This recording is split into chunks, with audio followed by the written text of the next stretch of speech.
வணக்கம் friends, welcome to Jaya's dining. இன்றைக்கி நம்ம வாழைத்தண்டை வச்சு பக்கோடா தான் பார்க்க போகிறோம். வாழைத்தண்டு கூட்டு, சாம்பார், பொரியல்லாம் பண்ணியிருப்பீங்க. கொஞ்சம் வித்தியாசமாக வாழைத்தண்டை வச்சு பக்கோடா பண்ணி பார்க்கலாம். இது வாழைத்தண்டை நல்லா அலசிட்டு நம்ம நல்லா நீங்கள் நீல வாக்கில் பொடியை கட் பண்ணி வச்சுக்கோங்க. இந்த மாதிரி கட் பண்ணி நல்லா வச்சு நல்லா பிழிஞ்சி எடுத்து வச்சுக்கோங்க இந்த மாதிரி வாழைத்தண்டை. அப்புறம் நெக்ஸ்ட் இப்போ அதுக்கு என்ன நம்ம போடணுன்னா, அந்த வாழைத்தண்டுக்கு கூட போட வேண்டியது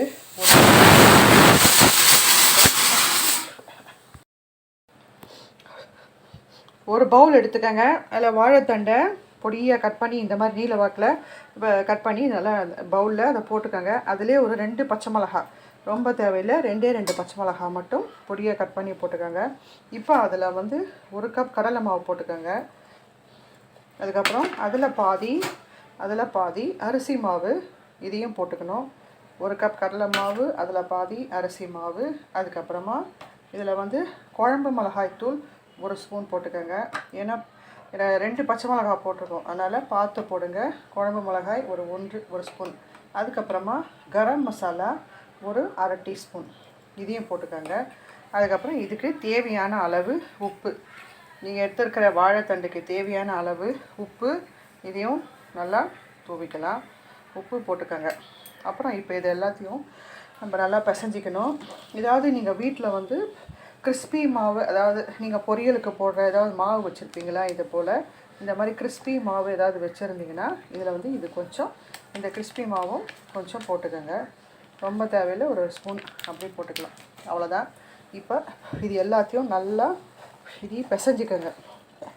நல்லா அப்படி பிசைஞ்சிக்கோங்க. நீங்கள் தண்ணியே போட வேணாம், ஏன்னா இதில் வாழைத்தண்டுலேயே தண்ணி விடும், அதனால் அதுவே போதும். பிசைஞ்சி வச்சு மட்டும் வச்சுருங்க. ஒரு 5 மினிட்ஸ் கழித்து நீங்கள் அதை அப்படியே உதுத்து போடுங்க, நல்லா முறுமுறுன்னு வரும். இப்போ நான் இதை பிசைஞ்சி வச்சுட்டு அதுக்கப்புறம் எண்ணெயில் போட்டு காட்டுறேன். இதெல்லாம் பிசைஞ்சி வச்சுக்கோங்க. ஒரு கடாய் வச்சுக்கோங்க, எண்ணெய் ஊற்றிக்கலாம். எண்ணெய் சூடானதும் இப்போ பிசைஞ்சு வச்சுருக்கோம் இல்லையா இந்த வாழைத்தண்டு, கொஞ்சம் இதில் கறிவேப்பிலை போட்டுக்கோங்க. கறிவேப்பிலை, கொத்தமல்லி தான் போட்டுக்கோங்க. உங்களுக்கு ரொம்ப பிடிக்க வரல அப்படின்னும் போது ஒரு 2 ஸ்பூன் கார்ன்ஃப்ளவர் மாவு, 2 ஸ்பூன் கார்ன்ஃப்ளவரோ இல்லை அரிசி மாவோ இன்னும் கொஞ்சம் போட்டுக்கலாம். இப்போ பாருங்கள், அதுலேயே தண்ணி விட்டு நல்லா அப்படி பிடிச்சி இதுவாகிடுச்சு பாருங்கள். ரொம்ப லூஸாக இருக்கக்கூடாது, கொஞ்சம் டைட்டாக இருக்கணும். அதுக்கு தான் சொன்னேன், கார்ன்ஃப்ளவரோ இல்லை அரிசி மாவோ இன்னும் கொஞ்சம் போட்டுக்கலாம். சரி, இப்போ நம்ம இது எடுத்து போட்டுடலாம், எண்ணெயில் போட்டுடலாம். பாருங்கள்,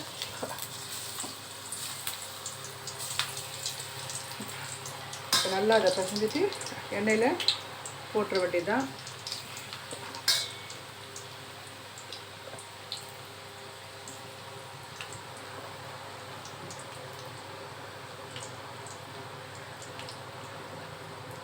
எல்லாம் செவக்கட்ட பிறகு நான் எடுத்து காட்டுறேன்.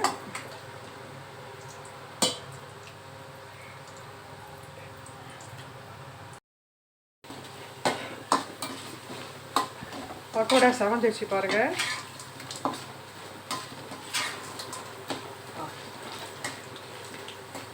எடுத்துடலாம்.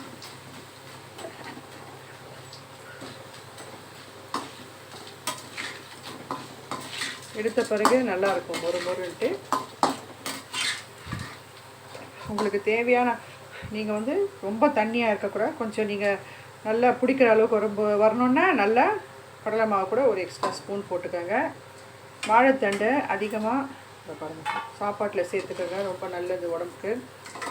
எப்போவுமே கூட்டு இல்லாட்டி பொரியல் இல்லாட்டி இந்த மாதிரி சாம்பார் அந்த மாதிரி போல் கொஞ்சம் அப்படி டிஃப்ரெண்ட்டாக செஞ்சு கொடுங்க. வீட்டில் இருக்கிறவங்களுக்கு சாப்பிடுவாங்க, அவங்களுக்கு பிடிச்சி.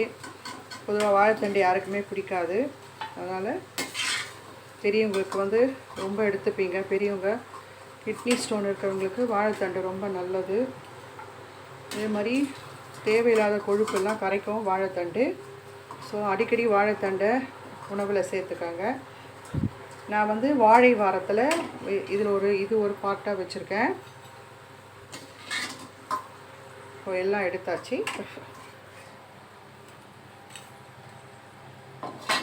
ஓகே, பாருங்கள் ஃப்ரெண்ட்ஸ், வாழைத்தண்டு பக்கோடா பண்ணியாச்சு.